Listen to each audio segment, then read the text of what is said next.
Hello my friends, we are here at Knoebels in PA. Oh man, I've never been here before and I'm excited to check out a new park. This one, anytime I've mentioned that I'm coming to Knoebels for the first time, they say that one, the food is amazing, two, Phoenix is a must-do, and three, this park has like a lot of quirks. It's been around for a while. It's a little weird, funny, and charming, but the first thing that I had to do, I actually just got off of Impulse because I was warned that the ride capacity was a little less than it is usually, and the ride vehicles are smaller. This ride was a lot of fun. I like the layout and how it kind of intertwines with itself. That last inversion though, we went into it so slow, all the weight was on my thighs and that was painful. But otherwise, awesome ride. So Impulse, it's actually called a Zero Tower. I had no idea, but this park, already, I have barely made it 100 feet into the park and I'm already in love with it. This one apparently won a lot of golden tickets. I haven't looked up all of them, but apparently one was for souvenirs, another one was for food. And speaking of food, there's a Dole Whip stand, but there's a sign on it. I should go investigate. But, oh my gosh, is this building a giant loaf of bread? It is. It has a sign there that says the loaf. So you notice behind me, there's signs saying, sorry, this stand is closed, which is unfortunate. You'll notice that I'm wearing a Dole Whip mask today because I had my fingers crossed that this little Dole Whip stand will be open because they had a sampler where they give you 4 scoops of Dole Whip, different flavors of Dole Whip. Ah, man. And I was gonna party with this penguin over here. I'm passing by where the carousel is. It looks absolutely beautiful, and I think this is one of those where you can still grab the rings for a free ride because this park is it's pay per ride, so you can just walk in whenever. So right across from that carousel there, there's a giant birthday cake where I guess they host the birthdays because I see the gifts are out, and I'm actually on a nice little bridge here that crosses this creek, which must be the one that I've read about that floods and unfortunately cause a lot of trouble for this park, but they always manage to keep coming back. So I think I found the right location. It's over here by the Rotojet, I think that's called. And so just a little bit further from where they're selling all of these one-day passes, but it's not marked at all or anything, and there was a decent line, so I'm kind of glad that I had bought tickets and used that to get on Impulse. So here we are in front of Phoenix. This is some sort of, I think, double out and back type of coaster that was moved from a defunct coaster in San Antonio back in 1985. And apparently I need to see what all the hubbub is about because this is one popular coaster. All right, so I just did a few laps on Phoenix. I was trying to count heads so I could try to get in the front or try to get in the back because I heard the back is ridiculous. First 2 rides, I got somewhere in the middle, but I was working my way towards the back. That tunnel in the beginning was scary. I wonder if they kind of use that during the Halloween time and they decorate it or something, because that has some potential right there. But Phoenix in the back. Wow, that train didn't want me to be sitting that entire time. I've heard that there's a lot of airtime and ejector on this ride, but I had no idea just how much there was, and it just was trying to like get you out of the chair as much as possible. The only bad thing about it was coming back down. I actually smashed the front of my toes, the front of my feet when I came back down, and my feet slid forward into the train itself, so it was, that hurt a lot. But otherwise it was a lot of fun, especially with the buzz bars that they have there. They can load that thing so fast. I think that cycle time was less than a minute. It could have been 30 seconds. I don't know, because all they have to do is tap all the buzz bars and that's it. So they're only running one train, but the line hasn't backed up at all. They're just going and going, and I appreciate that so much. But yeah, I am so happy to have ridden the Phoenix finally. But now let's continue on and exploring the rest of this park. At first, I was hearing this music as I was taking some photos of Phoenix. I was like, oh, they have some nice music going over the speakers. No, this is legit, military band Wurlitzer. What? Look at this insane thing. Listen for a little bit.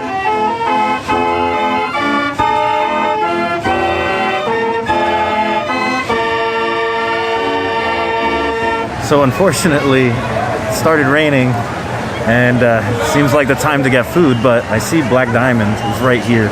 So I think I'm gonna go check that out. They also have a history museum right next to it. Don't know if I'm gonna make time for that just yet, because there's still a lot more of the park to cover, but excited for food, because a lot of that stuff looks amazing. But let's go check out Black Diamond first. So here it is. It is an indoor ride, which is perfect for right now. But it seems like a lot of people had the same idea. Hopefully the wait is not too long. I'm excited for this. So we just got done with Black Diamond, and it's not raining, thankfully. But what just happened? I think we time traveled. There was a miner with a scary grin. Some dinosaur bones like roared at me. I need time to process all of this. There was a house at the very bottom of it, like the front of a house. I felt like, wow.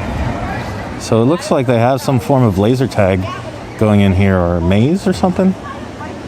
I think it's laser tag, but it says laser maze in the front. I'm not sure, but right next to that is the infamous Haunted Mansion. That's right. They got their very own fancy dark ride here. I think I'm going to check this out right now. I will not film it because there's POVs if you want to see it. But for my vlog, I'll keep it unspoiled. Alright guys, so I have done my very first ride ever on the Haunted Mansion here. Not quite your Disney version. It's mostly like jump scares, lighting, some strobes, stuff like that. A lot of what's the word for it? A lot of like creative ways to create things. A lot of this seems like it was all made by people that work here, and it was all very creatively done. The thing that scared me the most, because there's a bunch of different rooms that are separated by doors. The ride vehicle itself, I think, was what was opening those doors, and that was pretty wild to be like up close and like boom, like hit the thing. But yeah, most of it was like jump scares, imitated by whistles and some sort of sound, which, yeah, it's like a series of jump scares. Very interesting. Very interesting. Really creepy vibe in there. I'm still processing it. Like, yeah, at some point I needed to cover my ears because the cues, the audio cues were pretty loud, and they were ever so slightly off, like a split second off, so that they were happening like to the side or just behind me as I went by, which is unfortunate. I wonder how they sync that stuff up. But anyway, really cool. I would totally recommend, even if you've bought the band. It's not included in this band. It's $3. Totally worth it. Anyway, time to move on. It looks like back here is where they have the train that goes around the park. Old Smoky. And then here's yet another carousel. But this one is not as ornate as the others. However, there's still another... Is that like a mini Wurlitzer? Little pipe organ? Oh, that's so cool. I'm a sucker for stuff like that. So sadly, right behind me, it looks like Totem Treats is also closed. They had some sort of legendary deep fried cheese on a stick, which is basically like a glorified mozzarella stick. Just looking forward to that. But there is some amazing banjo playing happening right behind me. Let's go check that out for a second.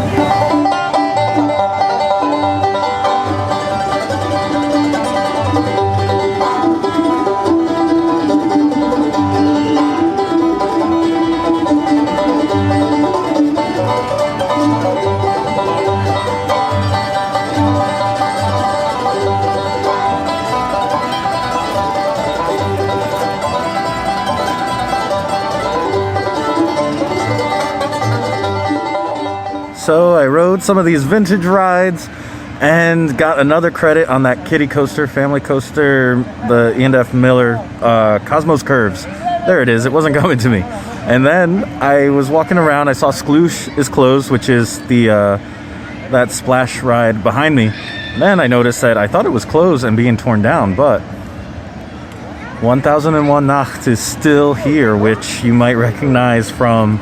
I guess it was a viral story of there's a woman who basically is in love with this ride.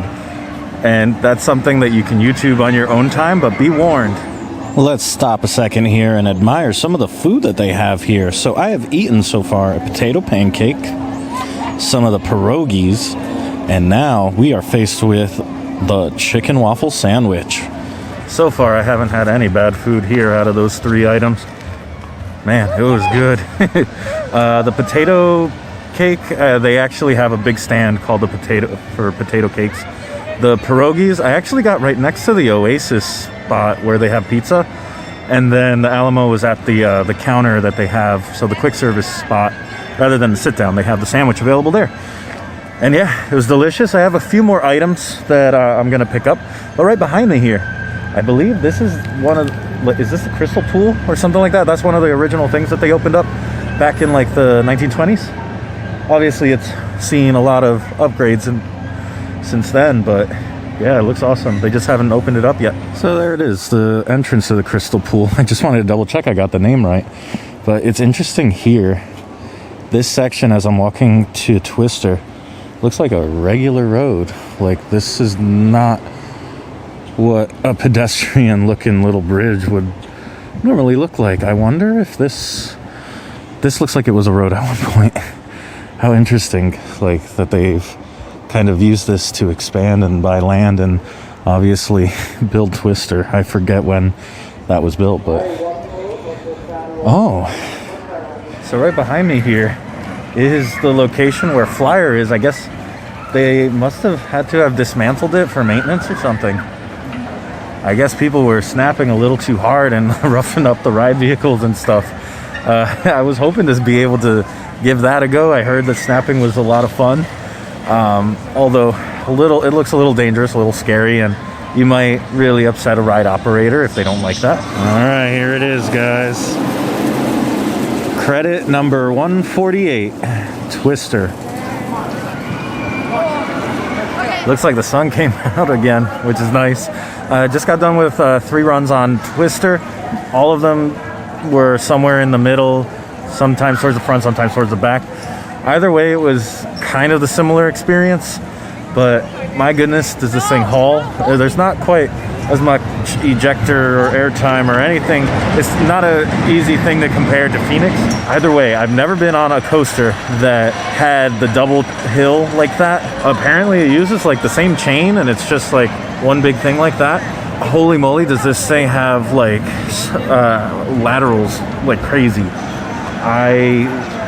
It's surprisingly smooth, but intense. I think the word to describe this is just intense. As I leave the Twister area, I see 2 things that I will have to come back and do at some point. One is flying turns, which isn't running today, the only trackless roller coaster in the world. And then over this way is Stratosphere, which unfortunately drop rides like this and Zumanjaro are not in my future right now. I still have to heal from my heart surgery. So eventually, I have to come back for flying turns, so I may as well do this one as well when I come back. So you might be wondering then, what is left if you're not going to do those rides and instead are going to focus on Twister and Phoenix? Well, happy that you asked, because I have to go. I usually make a list before I come to a new park, and I've been given suggestions by a whole bunch of people, whether it's food, rides other than the coasters, and any other things that are unique to the park. So I still have to, food-wise, I have to check out Cesari's, because apparently the pizza is really good if you catch it at the right time when it's fresh. Then there's a Memphis pork sundae that somebody recommended to me that sounds amazing, that's over by Black Diamond. And last but not least, at Stony Gables, which is right behind me here, they have a whirzle, which is some sort of drink that I have to try. And then last but not least, I think there's a skee ball type of game called Fascination, which I have to check out. So we're gonna do those things and then be close to calling it. All right, guys, so I have got my very first whirzle. I do not know where the name comes from at all, but essentially it's a frozen fudge drink. And I saw on social media that Knoebels was kind of hyping it up on National Fudge Day, and you can get it here at Stony Gables, which is right next to Flyers whenever that gets rebuilt. But I'm gonna enjoy this, and through the power of editing, we are going to fast forward to me getting that Memphis pork sundae. So, cheers. All right, here it is, the Memphis pork sundae. And so there's cornbread underneath all of this and some smoked pulled pork with cheddar cheese and sour cream. And I still have some of my Whistler left, so I don't know if that's gonna pair well, but I'm excited to dig in. Whew. All right, I think I'm officially full, and I'm gonna have to save the pizza for whenever I come back for flying turns.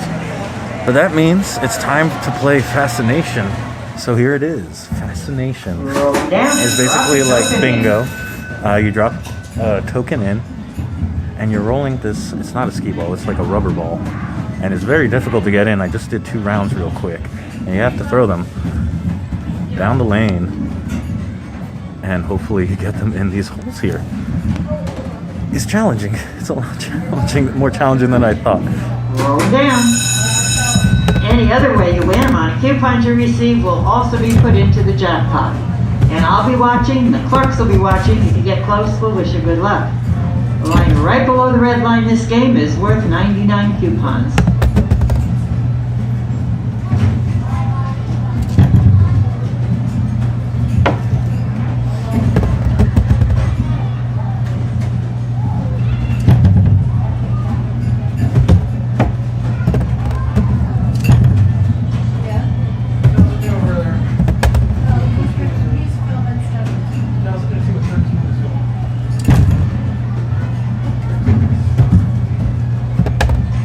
'70s 2. Good luck. 4070s 1 now. Good luck to 47 for that second line from the top.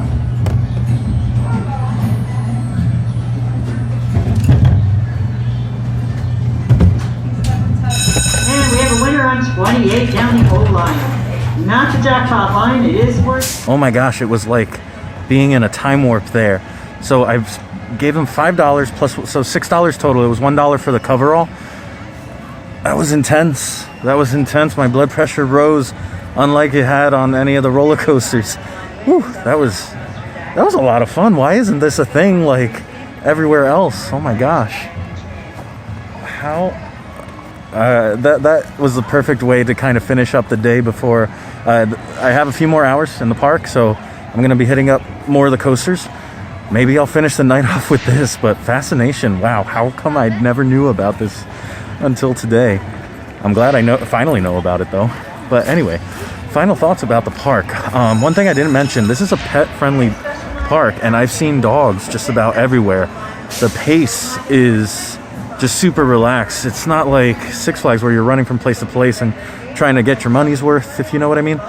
It's relaxed, like super relaxed. What else? Coasters, well maintained, as smooth as any old wooden coaster I've ever seen. The Phoenix has no business being as smooth as it is for as old as it is, and it just shows that if you take care of something well enough, it can still be a world-class roller coaster, even if it's very straightforward, double out and back. Just the maintenance, the love and care that's put into that is impressive.